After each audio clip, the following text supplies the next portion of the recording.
ఈ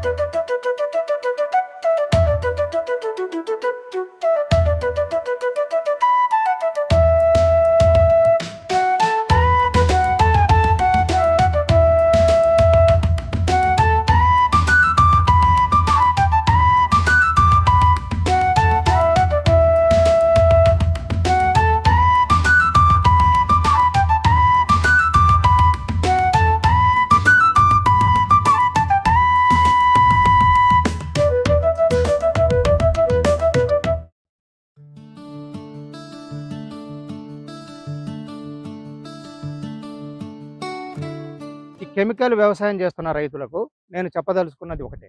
చాలా మందిలో ఉన్న ఒక భయంకరమైన అపోహ ఏంటంటే, ఫర్టిలైజర్ వేయకుండా పంట పండదు అనేటువంటి ఒక అపోహ చాలా ఎక్కువగా ఉంది. అయితే నా అనుభవంలో నేను తెలుసుకున్నది ఏంటంటే, ఫర్టిలైజరు వేయవలసిన అవసరం లేకుండా మనము భూమిని బ్రహ్మాండంగా ఈ పిఎండిఎస్ ద్వారా కానీ, లేకపోతే ఈ జీవన ఎరువులతోటి కానీ మనం అద్భుతంగా పండించవచ్చు అనడానికి నాకున్న అనుభవంతో నేను మీతో చెప్పదలుచుకున్నాను.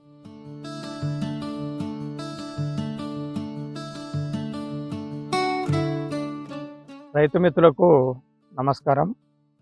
నా పేరు హుసేన్ రెడ్డి.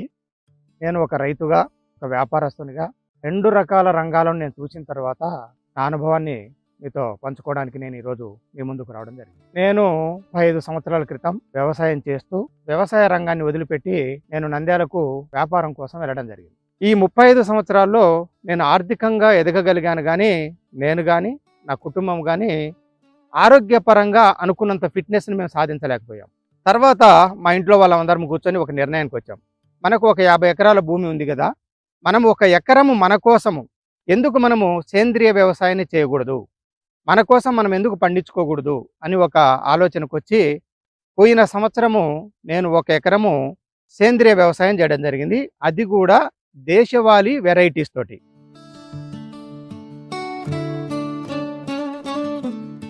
నేనుండేది నంద్యాల, ఇక్కడ ఉండేది గ్రామంలో పొలం ఉంది నాకు. అప్పుడు నంద్యాల నుంచి ఆవు మూత్రాన్ని, ఆవు పేడను, జీవామృతానికి ఏదైతే కావాలనో మెటీరియల్ మొత్తాన్ని నేను నంద్యాల నుంచి కారులో తీసుకొని వచ్చి ఇక్కడ తయారు చేసి ఈ ఎకరం పొలంలో పారించడం జరిగింది.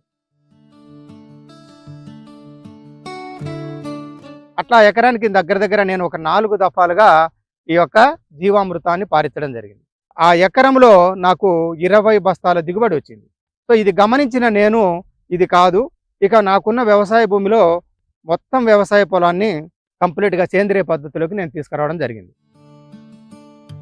మే నెల 26వ తేదీ 25వ తేదీలో పిఎండిఎస్ విత్తనాల్ని, ఇది కేవీకే బనగానిపల్లె వాళ్ళ దగ్గర నుంచి నేను తీసుకురావడం జరిగింది. వాళ్ళు దగ్గర 30 రకాల విత్తనాలని, అందులో చాలా రకాలు తీగ జాతి ఉన్నాయి, కాయ జాతి ఉన్నాయి, మొక్కలు ఉన్నాయి, ఇలా చాలా రకాలుగా వాళ్ళు 30 రకాలు వైవిధ్య భరితమైనటువంటి గింజలను వాళ్ళు ప్యాక్ చేసి ఇవ్వడం జరిగింది. సో నేను అక్కడి నుంచి తీసుకొని వచ్చి 1 ఎకరాకి 20 కేజీలు చొప్పున పిఎండిఎస్ విత్తనాలు చల్లిన తర్వాత నేను రొటావేటర్ వేసాను అనమాట. సో అది వర్షాలకు అలా పెరిగి చాలా అద్భుతంగా అది రావడం జరిగింది.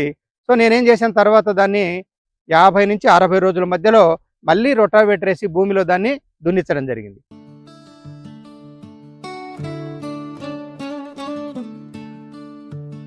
ఈ సంవత్సరం నేను ఏం చేశానంటే సూక్ష్మజీవుల వ్యవసాయాన్ని మొదలుపెట్టాను. అయితే ఆ సూక్ష్మజీవుల ఎరువు నాకు నచ్చడానికి ఒక కారణం ఉంది. కోళ్ళ ఎరువు, పశువుల ఎరువు, మేకల ఎరువు, వరి పొట్టు, దాంతోపాటు ఒక 300 రకాల సూక్ష్మజీవుల్ని చెక్ చేయడం జరిగింది.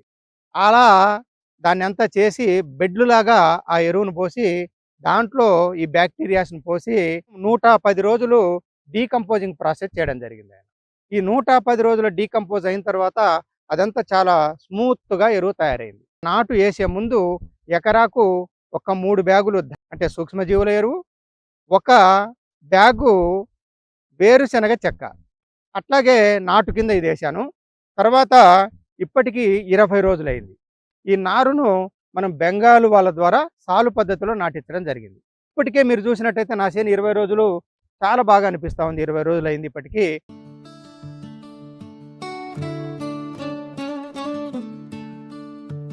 పిఎండిఎస్ విధానం ద్వారా భూమిలో కర్బన శాతం పెరుగుతూ ఉంది. ఇంకొకటి నేను గమనించింది ఏంటంటే కలుపు శాతం కూడా బాగా తక్కువగా ఉంది. ఇప్పుడున్న రైతుల యొక్క మైండ్ సెట్ కంప్లీట్గా ఆర్గానిక్‌లోకి రావడానికి భయపడుతున్నారు.